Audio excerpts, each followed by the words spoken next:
50 रुपए किलो आटा है, 150-200 से कम दाल नहीं है। 25 रुपए किलो नागपुरी में, दिल्ली के नागपुरी में 27 रुपए किलो। आप चलो जितना किलो लोगे उतना किलो खिलाओ। आपने सुना है क्या कि लाल किले पे आटा 25 का मिलेगा, तो इसी जनकपुरी में तिलक नगर में 50 हो जाएगा। लेकिन आज तक जो सीएम नहीं बन पाया, आप सीधा उसको प्रधानमंत्री बना रहे हो, जिसे बातचीत करने का तरीका नहीं। आज तक अपने भाषण में भी वो सक्सेसफुल नहीं है। आप प्रधानमंत्री बना दोगे, देश का बेड़ा गर्क हो जाएगा। आपको जीते जी नरक देखना है तो प्रधानमंत्री बना के देख लो राहुल गांधी को। सारा रोजगार छील के हुए ले जाएंगे और पूरे खेत में क्या होगा, टाइलें बिछ जाएंगी, क्या कहते हैं उसमें, स्टोव में कोयला घुस जाएगा और उसके बाद आलू से सोना बनता रह जाएगा, और यही होता रहेगा पूरा देश। देखिए, आज विधानसभा के 7 राज्यों के 13 विधानसभा सीट्स के जो उपचुनाव थे उनके रिजल्ट आए, ठीक है। तो देखिए, जी बिल्कुल आ गए हैं, और जो है इंडिया ब्लॉक है उनको काफ़ी बहुमत से 8 सीटें मिली हैं, और जो एनडीए सिर्फ 2 सीटें, ठीक है। अब जो है बद्रीनाथ में, उसमें कांग्रेस को जीत मिल गई, ठीक है। अब ये टिप्पणी की जा रही है कि पहले तो भाजपा हार गई अयोध्या से, अब भाजपा हार गई बद्रीनाथ से, ठीक है। वो कह रहे थे कि धर्म की राजनीति कर रही थी, इसलिए भाजपा को हार का सामना करना पड़ा। इस पर क्या टिप्पणी देंगे? मैं टिप्पणी ये दूंगा कि ये लोग कहीं लड़ लें, यूपी के उपचुनाव में 8 सीट भाजपा की है, इतना कंफर्म है बस। यूपी के चुनाव में ये लोग नहीं हरा पाएंगे, यही गारंटी है मेरी। 100% भाजपा आ रही है 8 सीट पे। अच्छा जी, बिल्कुल। तो वो कह रहे हैं कि क्यों नहीं आएगी भाजपा, क्यों नहीं आनी चाहिए? जब भाजपा काम करेगी तभी तो आएगी। एक बात बताइए, अखिलेश यादव, ये लालू यादव सारे चारा जो है लूटते हैं, चारा सारे घोटाला किए हुए इन लोगों को कौन सी सरकार मिलाएगा? 8 सीटें बिल्कुल भाजपा की है, क्योंकि वहाँ पे काम करते देखे ना, जितने भी सारे वहाँ पे गरीब लोगों उन सबको योजनाएं मिली नहीं मिली है, घर मिला नहीं मिला, सड़कें मिली, बिजली पानी मिले, सब कुछ मिला ना, तो फिर भाजपा सरकार को वहाँ पे बिल्कुल आना चाहिए, वही करेंगे डेवलपमेंट। जब से ये अखिलेश यादव, सपा बसपा जितने भी सारे लोग थे, तब से क्या हुआ है, गुंडागर्दी हुई है। मुजफ्फरनगर के देख लीजिए, आज तक गुंडागर्दी हुई है। अतीक अहमद को देख लीजिए, वो कौन थे, मुख्तार अंसारी, सारे भ्रष्टाचारी बड़े जितने भी अखिलेश यादव है सारे उनके कॉन्टेक्ट में थे। आज कोई है ये क्या कहते हैं, योगी जी क्या बोलते हैं, जितने भी माफिया वाले हैं उनको सबको मिट्टी में मिला देंगे। किससे? बुलडोजर से। जितने भी लोग हैं लड़कियों को छेड़ते हैं ना, उनके मुंह में भी बुलडोजर डाल देगा। कौन डालेगा? योगी जी डालेंगे। कैसे? अब देखिए, पहले वहाँ पे क्या होता था, लड़कियों को छेड़ा जाता था, हत्या होती थी, रेप होता था, मर्डर होता था, और क्या कहते हैं, उठा ले जाते थे, कहते हैं लड़कियों को। अब क्या कहते हैं पता है, जो लड़के होते हैं जो छेड़ते हैं, उनकी मम्मी बोलती है, बेटा एक काम कर, ये जितने भी यूपी में लड़कियां हैं ना, उनको अपनी बहन बोला कर, क्योंकि अगर तूने उनको छेड़ा ना, जिस घर में तू रह रहा है, जिसमें तू रोटी खा रहा है, अगले दिन टूट जाएगा, और ये योगी की सरकार जो है ना, उसमें बुलडोजर डाल देगा। इसलिए हर लड़की को अपनी बहन समझ, योगी जी का ये खौफ है यूपी में, तो इसलिए योगी सरकार को आना चाहिए। सुन लो 2 मिनट। बात ऐसी है कि इंडिया में मोदी सरकार आ गई है। सबसे पहले कहते थे महंगाई घटाएंगे, महंगाई इन्होंने बढ़ा दी है। देखिए, कह रहे हैं महंगाई बढ़ा दी है, तो जनसंख्या किसने बढ़ाया है? एक काम करो, जनसंख्या नियंत्रण कानून आ रही है ना, तो जनसंख्या नियंत्रण कानून लागू करो। जनसंख्या इतना ज्यादा है, कभी भी महंगाई नहीं कम हो सकती, क्योंकि आपकी जनसंख्या इतनी ज्यादा बढ़ी पड़ी है। जब जनसंख्या की बात होती है तब सारे परेशान हो जाते हैं, सबकी मन उदास हो जाता है। जनसंख्या लागू करो ना। मेरी जनसंख्या की बात छोड़ो, 80 रुपए किलो गोभी चली गई है, 80 रुपए किलो टमाटर चला गया है, 60 रुपए किलो प्याज चला गया है, 40 रुपए किलो जो है आलू है, 80 रुपए किलो घिया, 150-200 किलो की दालें हैं, रिफाइंड 125 का, चावल आटा 50 रुपए है जी, सरसों का तेल 200 रुपए, इतनी महंगाई बढ़ा दी है। और मोदी जी कहते हैं हम महंगाई कम करेंगे। मोदी जी महंगाई कम नहीं करेंगे, गरीबों को मारेंगे। मोदी जी बिल्कुल बहुत बढ़िया बात की है। दादाजी की बात से मैं सहमत हूँ, बट एक चीज पे टिप्पणी करना चाहूंगा। जो इन्होंने बोला कि गोभी का रेट 80, अरे रुक जाओ यार, 2 मिनट शांति रख लो। इन्होंने जो बोला 80 रुपए गोभी का रेट है, 40 रुपए आलू का रेट है, और 200 रुपए किलो दाल का रेट है। एक बात बताओ, जब थोड़े दिन पहले भी किसान धरने पे बैठे थे, MSP की मांग भी यही लोग कर रहे थे, और आज के डेट में महंगाई हो तो बुरा लग रहा है। तो बात ये है, एक मिनट, इसीलिए MSP नहीं दिया गया था, ठीक है। इसी बात पे MSP नहीं दे रहे थे मोदी जी कि महंगाई होगा तो आम जनता को कष्ट होगा। आज चिल्ला के समझा रहे थे कि MSP देना पॉसिबल नहीं है, सारी चीजें दोगुना महंगी हो जाएंगी। तब तो लोग कह रहे थे किसान अन्नदाता है। उनको एमएसपी मिलनी चाहिए। अब क्या हुआ, इतने में ही रोना आ गया।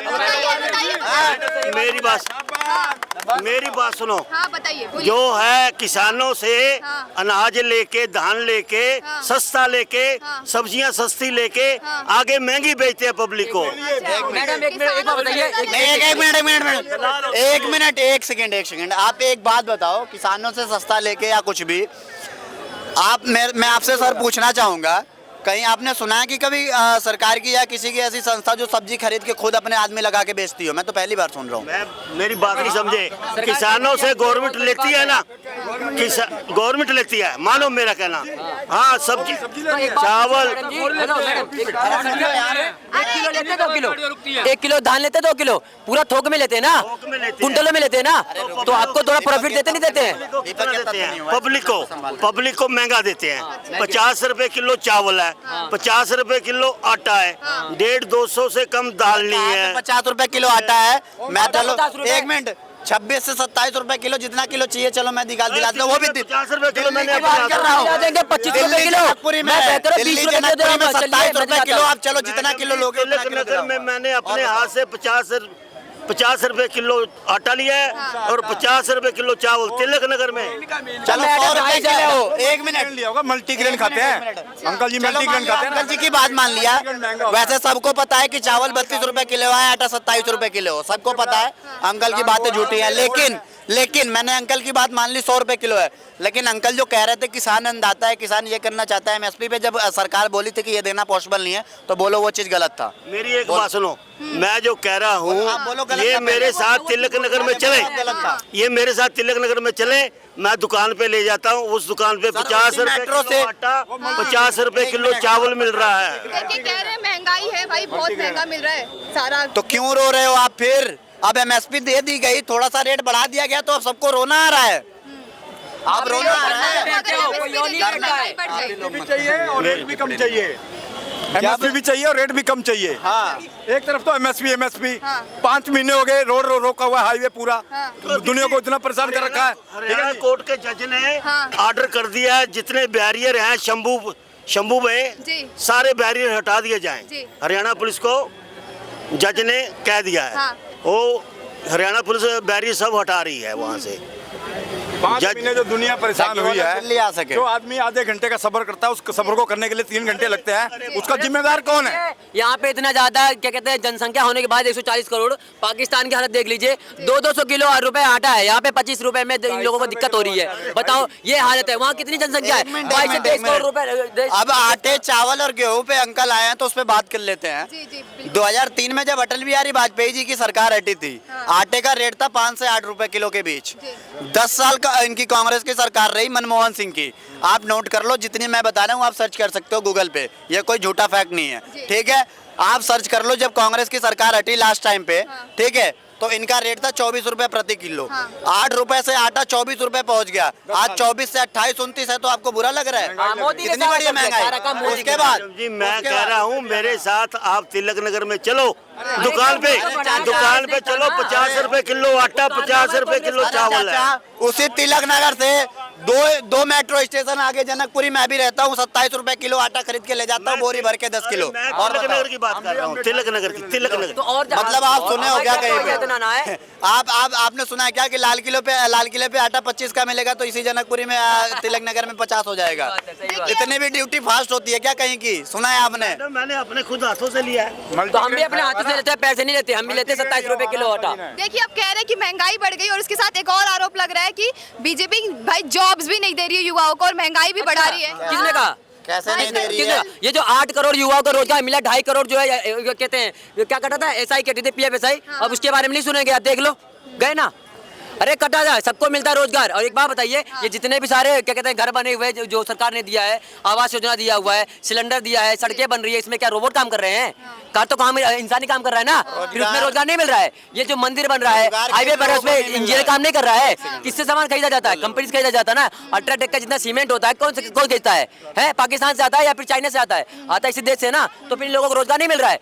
कह रहा हूँ ना, ये सारे लोग ठल्ले हैं, इनको काम करने का पता नहीं, स्किल होता नहीं है, फिर वही बात बोल देते हैं कि भाई रोजगार डेटा है, गूगल का डेटा है, कि 5 करोड़ रोजगार हर साल जनरेट हुए हैं भाजपा सरकार में। अब रोजगार का मतलब पप्पू के यूनिवर्सिटी से पढ़ के आओगे कि एक सेकंड, अब पप्पू के यूनिवर्सिटी से पढ़ के आओगे कि रोजगार का मतलब सरकारी नौकरी होती है, तो उसकी गारंटी हम नहीं ले सकते। लेकिन अगर आप प्राइवेट सेक्टर को भी फोकस करोगे तो 5 करोड़ रोजगार हर साल जनरेट हुए हैं, आप गूगल भी सर्च कर सकते हो। देखिए एक वीडियो और वायरल हो रहा है, ये गुजरात के अंकलेश्वर का। गुजरात में हमेशा से मोदी सरकार रही है, बीजेपी की सरकार रही है, ठीक है। वहाँ पे एक वीडियो वायरल हो रहा है कि 10 जॉब थे करीबन, और इतनी भीड़ थी कि हाँ जी, कुछ करीबन यही फैक्ट थे, और भीड़ इतनी ज़्यादा थी कि भाई वो जो रेलिंग थी वो टूट गई, इतनी भीड़ थी। तो उस पर क्या कहना चाहेंगे कि जॉब्स कम है और जॉब्स जो सीकर है वो ज़्यादा है? कहाँ की बात कर रहे हैं? गुजरात मैम अभी इस लड़के ने क्या बोला थोड़ी देर पहले कि जनसंख्या नियंत्रण पे कानून बनाया जाए, तो अंकल ने क्या बोला बगल में खड़े होके? नहीं जनसंख्या जैसा कुछ नहीं है, बेरोजगारी पे देखो महंगाई बढ़ गई है। आप एक बात बताओ, जनसंख्या नियंत्रण कंट्रोल नहीं करोगे तो जाहिर सी बात है कि अगर जनसंख्या बढ़ेगी तो ज्यादा वैकेंसीज की जरूरत होगी, ज्यादा जॉब्स की जरूरत होगी। अब ज्यादा जॉब्स की जरूरत होगी तो कहीं भी अगर छोटी सी 100-200 वैकेंसी है तो जाहिर सी बात है 1 लाख लोग पहुंचेंगे, क्योंकि उनको नीड है, कहीं हमारी नौकरी लग जाए क्या पता। तो ये तो झेलना पड़ेगा। बताइए मैडम, इस चीज को आप लोग समर्थन करो, चाहे भाजपा की सरकार हो चाहे कांग्रेस की सरकार हो, मुझे इस मैटर में मेरे को किसी से मतलब नहीं है। जो जनसंख्या नियंत्रण कानून लाएगी मैं उसके साथ हूँ, क्योंकि और खास करके ये जो CAA और NRC है इनको जल्द से जल्द लागू होना चाहिए, क्योंकि जो बाहर के रोहिंग्या आके बैठे हैं ना यहाँ अपने भारत में, वो बाहर नहीं जाएंगे तो वो हमारे देश के बच्चों की जो है ना, युवाओं की वैकेंसियाँ खा रहे हैं। मैडम एक बात बताइए, 1 लाख वैकेंसी निकलती है और भरने वाले कितने सारे तो करोड़ों में होते हैं, तो सबका तो लग नहीं सकता ना, तो लगेगा तो कम कोई। लेकिन जब अग्निवीर आती है योजना, उसमें सबको 4-4 साल का जो है मौका मिल जाता है, उसमें से आधा को जो है निकाल दिया जाता है और प्लस उनको पैसे दिया जाता है, ठीक है। पैसे कितने जाते हैं? कम से कम 25 से 30 लाख रुपए 4 साल में कोई कमा सकता है क्या? 36 लाख रुपए कोई कमा लेगा कोई युवा? फिर इतना ज्यादा, और उसके बाद आप कहीं भी जाके जॉब भी कर सकते हो, अच्छी खासी जॉब मिलेगी, 25 से 30 लाख रुपए सैलरी मिलेगी। लेकिन नहीं, राहुल गांधी के इसी चीज पे क्या करना है, इसी चीज पे वो आंदोलन कर देते हैं भैया ये अग्नि जो है अग्निवीर योजना बेकार है। इनको यही नहीं पता है, फिर कहते हैं रोजगार नहीं है। क्यों नहीं है फिर रोजगार? 141 करोड़ जनसंख्या है, इतने सारे युवा हैं। इसी को देखते हुए अग्निवीर योजना आई थी कि 17 साल की उम्र में एक लड़का अगर जॉब पा जाएगा, प्लस उसके पास आर्मी की ट्रेनिंग होगी, ठीक है, 4 साल जॉब करेगा, टोटल उसकी सैलरी और लास्ट में रिटायरमेंट के टाइम 11,36,000 ऐसे कुछ अमाउंट है, टोटल मिला के 36 लाख रुपए होते हैं। उनमें से बंदा अगर 20 लाख भी खर्च कर लिया तो 16 लाख रुपए कुछ अगर स्टार्टअप करना चाहे, दुकान खोलना चाहिए, कैफे खोलना चाहिए, बहुत होता है 16 लाख रुपए स्टार्टिंग करने के लिए, ठीक है। इसी चीज को देखते हुए अब बताओ 17 से 21 साल की उम्र में लड़का 22 साल की उम्र में फ्री हो जा रहा है, 22 साल की उम्र में लड़का आवारा बन के घूमता है, ठीक है, मेरे को भी पता है इंडिया का क्या सिचुएशन है। तो उस चीज़ों को देखते हुए बनाया गया था कि ज़्यादा से ज़्यादा युवा लोगों को स्टार्टअप करने का मौका मिले। उसके बाद इस चीज़ से आप ये देखो कि हमारा देश कितना मजबूत होगा। हर बंदे के पास आर्मी की ट्रेनिंग, देश में कोई आपदा आएगी या कभी किसी से लड़ाई होगा तो हर बंदे के पास ट्रेनिंग होगी। कितना अपने देश की भलाई के लिए आप ये चीज़ था ना, ये योजना, लेकिन इस चीज़ की भी कांग्रेस विरोध कर रही है, ठीक है। तो कम से कम यार करो विरोध, गलत ठीक है, पार्टी हो आप, विपक्ष पूरा देश कर रहा है। सुनो, देखिए कह रहे पूरा देश विरोध कर रहा है अग्निवीर स्कीम की, विरोध इसका पूरा देश कर रहा है। सदन में भी यही बात उठी थी। आप अगर इसको सपोर्ट कर रहे हैं ना तो सदन में भी यही बात उठी थी, राहुल गांधी ने भी यही बात उठाई थी। राहुल गांधी की बात कर रहे हो? अग्निवीर जो स्कीम आई है वो युवाओं के लिए कतई सही नहीं है। अच्छा। उसमें शहीदों का दर्जा बिल्कुल नहीं मिलता। अच्छा। सबसे पहली बात, अभी जो शहीदों का दर्जा बिल्कुल नहीं मिलता है। आप कहते हैं कि सपोर्ट करते हैं आप उसको, 5 साल की उसकी अवधि होती है, अच्छा होती है या नहीं होती है। उसके बाद 4 साल का, उसके बाद क्या? उसके बाद फिर वो बेरोजगार।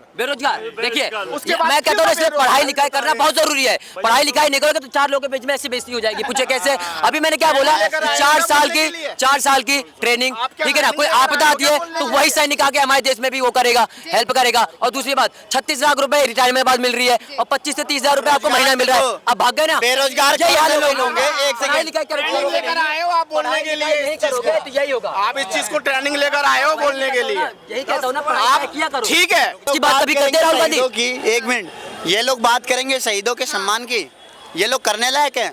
कांग्रेस पार्टी के टाइम में शहीद जब होते थे ना लोग, 20 लाख रुपए दिए जाते थे बेचारे को। कम से कम पैसे से किसी के शहीद को आका नहीं जा सकता, लेकिन कम से कम उसको सही अमाउंट तो दो। आज के डेट में 1 करोड़ रुपए मिलते हैं एक शहीद को, आप कहीं पता कर लेना। ये संसद का ही मामला है। राजनाथ सिंह ने बोला था तो अब तो इनकी बोलती बंद हो गई, तुरंत बैठ गए राहुल गांधी नीचे। तो आप बताओ ना, सम्मान कौन दे रहा है, उनकी परिवार की मदद कौन कर रहा है? जहाँ पे ये लोग 20,000 से 30,000 देते थे ना किसी को शहीद होने के बाद पेंशन, आज के डेट में 40 से लेके 45,000 महीने का दिया जाता है। ये लोग बात करेंगे और ये बोले ना अभी कि 5 साल के बाद लड़का क्या करेगा, इन लोग के मानसिकता वाले ही बेरोजगार रहेंगे। मैंने क्या बोला, 16 लाख रुपए स्टार्टअप के लिए, स्टार्टअप करके अगर लड़का बेरोजगार भी हो जाता है ना, ऐसे बहुत से लोग हैं, ठीक है, जो बड़े बड़े बिजनेसमैन या जो भी हैं, ठीक है, वो लोग हायर करते हैं आर्मी की ट्रेनिंग वालों को, एनएसजी के जो रिटायरमेंट है इन सबको हायर करते हैं अपने बॉडीगार्ड के लिए, या ऐसी बहुत सी वैकेंसीज है। आर्मी की ट्रेनिंग वाले को भाई कहीं से भी जो कहीं पे भी जॉब मिल जाएगी, जाहिर सी बात है। ये ऐसे लोग पता क्या है, इन लोगों को अग्निवीर का जो महत्व है इनको नहीं समझ में आएगा। अब ऐसे जैसे लोग होते हैं, अगर ये अग्निवीर में नहीं लगे तो पता क्या करेंगे, वैसे इनको अग्निवीर का निंदा भी करनी है और लग गए तो भी निंदा करनी है। और ऐसे लोग पता क्या, सुन अब पता क्या करेंगे, 17 साल 18 साल की उम्र ऐसे तम्बाकू को ठोकेंगे, यहाँ उठा के रख लेंगे, या फिर कमलापन खा लेंगे। 17 से 22 साल की उम्र में लड़का यही करता है, लेकिन जब उसकी नौकरी लग जाती है, उसका पूरा ना क्या कहते हैं टाइमिंग बदल जाती है, उसका जो है फ्यूचर बन जाता है। इसी भैया को कष्ट इसलिए था, लगभग उनकी 40-40 के करीब उम्र होगी, 38-38 के। तो अगर आप 10 साल माइनस कर लो तो करीब उस टाइम पे 28 या 26 साल के थे। 10 साल तो इनके टाइम में कांग्रेस की भी सरकार रही, 18 से 28 के बीच में। उस टाइम इनको शायद मुझे लग रहा है कि प्रधानमंत्री के पद पे थे। भाजपा सरकार आई, बोली कि 28 साल के बाद वाले प्रधानमंत्री नहीं बनेंगे, ये नीचे आ गए, इसलिए इनको कष्ट हो रहा है। अच्छा चलिए, आप मेरे को एक बात का जवाब देना। हाँ जी। आप तो उस टाइम पैदा भी नहीं होंगे जब कांग्रेस पार्टी ने एक नारा दिया था, हम दो हमारे दो, और इतना नारा दिया कि बस के पीछे, ट्रक के पीछे दीवारें, पूरे ऑल ओवर इंडिया सब जगह दीवारें पुतवा दी। इतना खर्चा करा उस ऐड के लिए, लेकिन कानून नहीं बना सके। अगर वो कानून आज उस टाइम बनाया होता तो आज हिंदुस्तान की ये दुर्दशा नहीं होती, ना रोजगार की कमी होती, ना कोई बेरोजगारी होती, ना कोई महंगाई होती। लेकिन ये बोल सकते हैं, कर कुछ नहीं सकते। जो करता है उसको ये करने नहीं देते, उसकी टांगें खींचते हैं। ये पूरा महीना संसद नहीं चलने देते हैं, क्या करने देंगे ये? देखिए आज जब खुद करा कुछ नहीं है, दूसरे को करने नहीं देते। ये है कांग्रेस पार्टी, ये है अपोजिशन। देखिए आज ना लोकसभा उपचुनाव के नतीजे आए हैं। मैं मेरी बात सुनो, स्टेट के मैटर अलग होते हैं, सेंटर के मैटर अलग होते हैं। आप इस बात को मद्देनजर रखो। दिल्ली में क्या हुआ, वही हुआ। केजरीवाल ने विधानसभा के इलेक्शन लड़े, 67 सीटें 70 में, उसी के तुरंत पहले इलेक्शन हुए 7 की 7 बीजेपी, 2 बार, तीसरी बार रिपीट हो गया। इसलिए मैडम स्टेट के मुद्दे अलग, सेंटर के मुद्दे अलग। देखो मैडम, बात मत करो। बात यह है कि कोई एक आदमी चलाता है, सीएम चलाता है, सेंटर कौन चलाता है? एक प्रधानमंत्री चलाता है, जिसको पूरा देश चलाना होता है। उसको बहुत सारी पॉलिसियों पे काम करना होता है। स्टेट के मुद्दे अलग होते हैं, उसके लिए आप इस बात को छोड़ दो। ये आप बिल्कुल, मैं आपके चैनल के माध्यम से राहुल गांधी से सिर्फ इतना पूछना चाहता हूं, वो मणिपुर 2 बार जा चुके हैं, हमेशा लहराते रहते हैं वो संविधान की, भैया संविधान खतरे में, मोदी हटाओ संविधान बचाओ। पार्लियामेंट में खड़े होकर बोलते हैं, ठीक है ना। पार्लियामेंट में ये भी बोला गया है कि यहाँ पे आप कोई चित्र नहीं दिखा सकते। वहाँ पे खड़े होकर वो बोलते हैं कि हिंदू हिंसक है। चलो ठीक है, बोल रहे हो, आप भी हिंदू थे, आप भी मतलब सबसे बड़े हिंसक हो, ठीक है ना। फिर कहते हैं आरएसएस, और उसके बाद ये जो भाजपा है ये पूरे हिंदू नहीं है। कितने प्रकार के हिंदू होते हैं, जरा इनसे पूछना चाहता हूँ। और दूसरी बात, 2 बार मणिपुर चले गए, आपकी सरकार भी वहाँ पे नहीं है, आप क्या करने गए थे? आप गए असम गए, वहाँ से मार के भगाए गए, ठीक है। मणिपुर 2 बार गए तो आप भैया बंगाल में कौन जाएगा? क्योंकि सबसे ज्यादा अगर संविधान खतरे में है तो बंगाल में मोमरीचे ऑन रोड हो रही है वहाँ पे, ठीक है ना। वहाँ पे और को उल्टा लटका के मारा जा रहा है। तो मैं राहुल गांधी से पूछना चाहता हूं कि आप कब जा रहे हो वहां पर संविधान को बचाने के लिए? क्योंकि आपने जो संविधान का ठेका ले रखा है, आपने ले रखा है। क्योंकि भाजपा सरकार में संविधान खतरे में है, ये बताया जा रहा है, जबकि यहाँ पे ऐसा कुछ नहीं है। मेजोरिटी सबसे ज्यादा क्या कहते हैं इनके पास है, भाजपा के पास है। अगर वो चाहते हैं तो कॉन्स्टिट्यूशन को बदल सकते थे, लेकिन नहीं। राहुल गांधी क्या करना है? एजेंडा फैलाना है। किसका? 8,500 का फैलाना है कि भैया क्या कहते हैं 8,500 रुपए देंगे अगर हमारी सत्ता आ गई।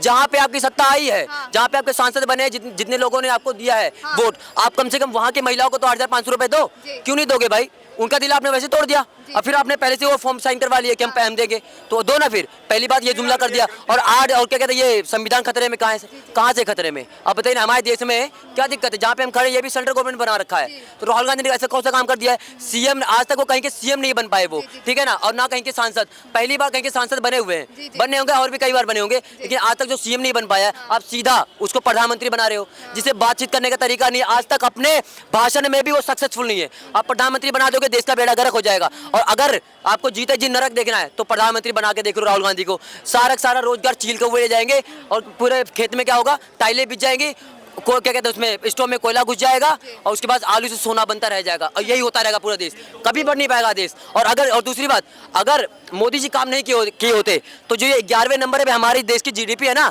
वो 5वें नंबर पे उड़ के नहीं आ जाती और तीसरे नंबर पे बनेगी। ये मोदी जी ने कहा है, ये गारंटी है मोदी की।